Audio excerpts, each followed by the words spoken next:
can't stop moving, but it hasn't gotten to the point where I feel disabled by that. So like, Hey, so my name's Ava. I talk on here a lot about ADHD and autism and my experience day to day with my kids who are also ADHD and autistic like me. And I've seen some of your videos pop up and I wanted to comment on them because I've seen a couple of things you've said that have kind of puzzled me. You have mentioned that ADHD and autism is not a disability for you or it is not disabling for you.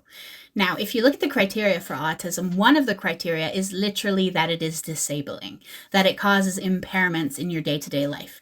There is a subset of autistic people who are very high masking, and therefore, through their masking and through their systems, they cope in a way that makes it seem like they're not as disabled.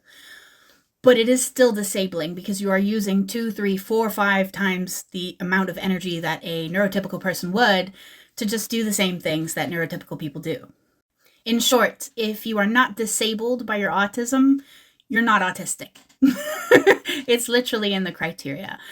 There is a spectrum, and what we mean by a spectrum is that each one of the traits for autism, you are either high or low on that spectrum of the trait, but you are not less autistic or more autistic. That is not a thing. So you will be disabled by your autism. It is, however, possible that you are not aware yet of how much it has been disabling you for your whole life, and therefore I implore you to do some research on that. You mentioned that you have physical tics. And when you talk about these physical tics, you mentioned tapping your leg, for example, or not being able to sit still. Now, these are not tics. Tics are neurological reactions that we cannot control. What you are talking about is stimming behavior. And stimming is very normal for us. ADHDers stim to concentrate. Autistic people stim to regulate most of the time. Stimming is something that we can control versus a neurological tic, which we cannot control. If you look at someone who has Tourette's, they cannot control their tics. And then lastly, you talk about autism and ADHD as a mental health disorder.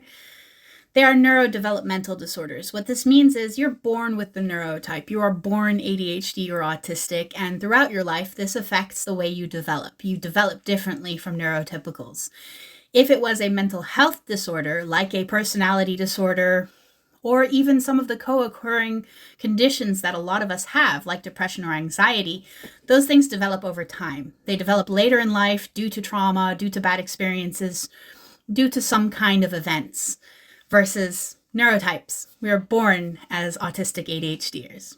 So yes, I just wanted to make some of these things clear for you as I think you're new to the community, but welcome. And if you have any questions about ADHD or autism that I might have the answer for, I'd love to help.